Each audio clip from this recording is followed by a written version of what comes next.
Hey everyone, welcome back to the We Rising Suns podcast. I'm your host, Raymond Logan. Welcome back to another episode. Welcome back to the show. Today's episode, I want to talk about why manhood matters.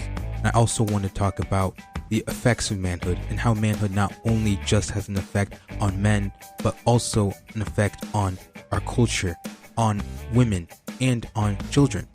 And though many would think that manhood solely just affects men, it really, in a way, affects everyone. It's not just an effect on men, but everybody around them and everybody involved. And I think that something that has this much effect, not only on our culture, but also on our world, is definitely a topic that is worth our time talking about. Especially when a lot of men have lost this sense of manhood. When a lot of men have lost touch with this side of the masculinity. And when men don't embrace their manhood, then we're left with the unattached, immature, adult male. And this type of man is every society's first social problem. And this statement might strike you as overly dramatic, but just think about it for a second. Basic male energy and sexuality are not naturally refined. They must be harnessed and channeled in directions that are beneficial and safe to larger society. When male energy and sexuality are harnessed, they become an essential and powerful social good. When they are not, we get violence, sloth, victimization, and impoverished women and children, among other social ill. And I believe that when men start embracing their manhood, it's a step in the right direction when it comes to curing our social sicknesses. And this isn't going to cure every disease in our culture, but it's not only just a place to start, it's a great place to start. And if we're going to start somewhere, then why not here? What does manhood do for a man? It turns a carefree boy with little sense of commitment to anything or anyone into a man who is eager to take on responsibility for others. He is a selfless man and commits himself to the good of others. He becomes dependable and protective. He develops manners and self-control. He becomes a figure that many look up to. He becomes someone who finds ways to strengthen his community rather than drain it. He's a man who's always willing to give, a man who never takes more than what he produces, and a man who always takes responsibility for his actions. This is what manhood does for a man. So for those of you who are afraid to embrace your manhood, for those of you who are a little leery, look at what manhood does for a man. Look at all of the great things that come from embracing your manhood, that comes from accepting that side of your masculinity.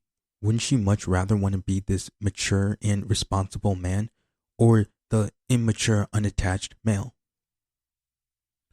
What does manhood do for women? What are the benefits?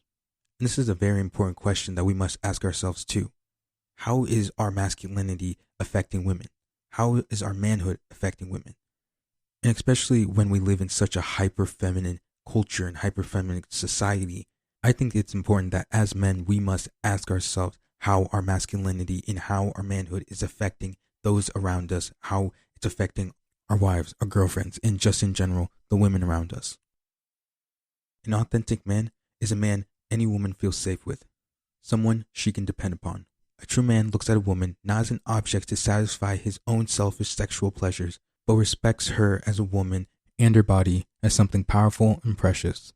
He respects her as one who can uniquely bring forth and nurture new life. Manhood provides for women. It also helps him to become more self-sacrificial and willing to give himself up for her. Manhood also protects. In times of danger, manhood helps a man to be willing to step in harm's way and protect her. Manhood also helps build up a woman, whether that's physically, spiritually, or mentally. Women need someone that they can lean against. They need somebody who's supportive of them. A good man helps his wife and daughters develop and exercise their God-given talents and passions. He helps them to become better people. Women thrive in the presence of good men. What manhood does for children. A good man always takes responsibility for the children he brings into the world. He cannot be a good man or a good father if he fails at this.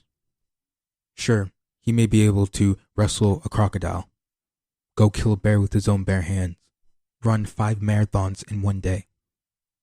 This doesn't matter because people aren't going to say, oh yeah, he neglects his kids, but look at all these other things that he can do. It is almost impossible for a man to be able to make up for the weakness in certain areas with strengths in other areas. A true man works hard to protect, provide, and educate his children, not only with a good education, but also with experience in life. Manhood teaches both boys and girls, not just by words, but also with example. This is what good, healthy masculinity looks like as a father, husband, and a member of society. He gives his son a good role model to aspire to, and his daughter a love that is unconditional. Now to the last and final one. What manhood does for society. At the base level, healthy manhood determines the health and future of every community. Yes, women give birth and raise the future of any society, which is nothing to be looked down upon, but the community cannot sustain itself without good men. While women demand society consists of peace and cultured environment, it is a good man who actually builds and maintains it. Violence is mostly a male phenomenon. Women are not likely to start fights, gangs, or even wars. A lot of men do these things. A lot of men have done these things throughout history. But a good man will only resort to violence to protect his community. Good men provide. A man brings more to the table than he takes away, in food and other natural resources, and sometimes beyond which is needed only for his family. And that which is left over, he can give to the community. Therefore, community benefits from this man.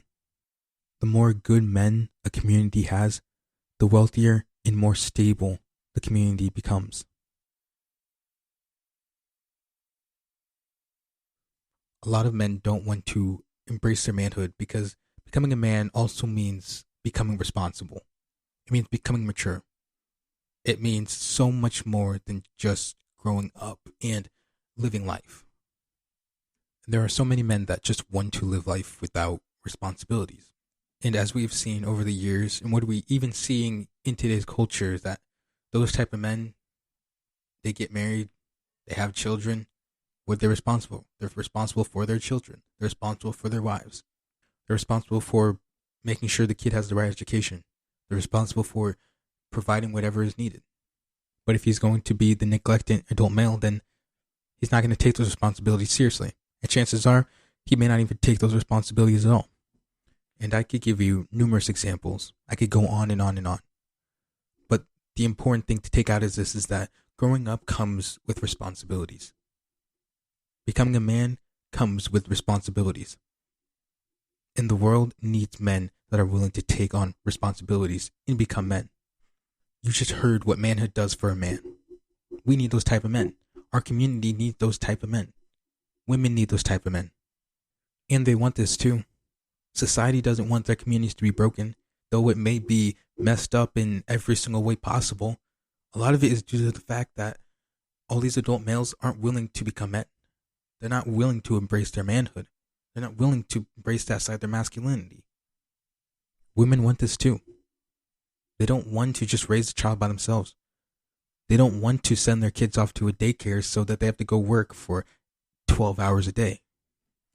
A lot of women want men who are dependable. Men who are willing to provide and protect. Men who are willing to help raise the child.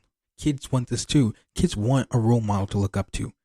And they don't just want anybody. They want somebody that means something to them in their life. Boys want men that they can look up to. They want strong men that they can look up to. Men who are strong all around. Physically, spiritually, and mentally. Our society actually does want men, believe it or not. I know, it's stunning. But the reason why I think that our culture hates men is not because they actually hate them. It's because it's been so long since they've seen a good man. The men that are leading, the men that are up front, the ones that are setting examples, aren't the men that take on responsibilities, that take ownership. The man that is willing to stand up and speak out against this toxic indoctrination. No. These type of men, the good ones, the ones that take responsibility, aren't the ones that are up front. We have the scaredy cat man, the man that runs away from his children and his wife, The man that thinks that he can just mess around and not get some girl pregnant. That's the type of man that we have up front. The man that isn't willing to take ownership. The one that just blames everybody else. Yep, that's the guy that we have leading. The one that's an example in this world. And I can see why not a lot of women like him. I can see why a lot of society doesn't like him. I'm going to tell you right now, I don't like him either. Manhood affects men in positive ways. It affects everyone around them in positive ways. Men are always trying to find ways to improve themselves. Men are always trying to find ways that they can help better the communities, help better relationships. Guess what? You have to better yourself before you help better others. If you start embracing true masculinity, if you start embracing your manhood, then guess what? You've already helped better those around you, and you've already helped better your community. So step up and be a man.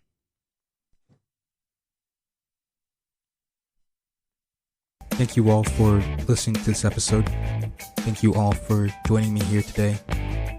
If you guys want to support this podcast in any ways, you guys can follow us on all of our social media platforms. We are on Facebook, we are on Instagram, and we are on Twitter. Just look us up, We Rising Suns. We should pop up immediately. You guys can also support us on our Patreon. Just search us up, We Rising Suns. You guys can also listen and stream this podcast on various other platforms like Apple Podcast, Google Podcast, YouTube, and on Spotify. We Rising Suns. I also want to give you guys a heads up.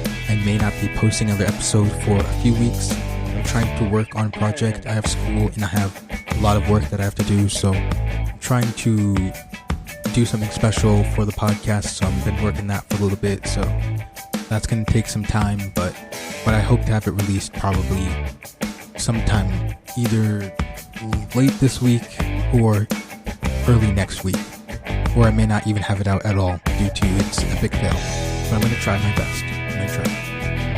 But in the meantime, know better, do better, be better. Thank you again, and see you guys next time.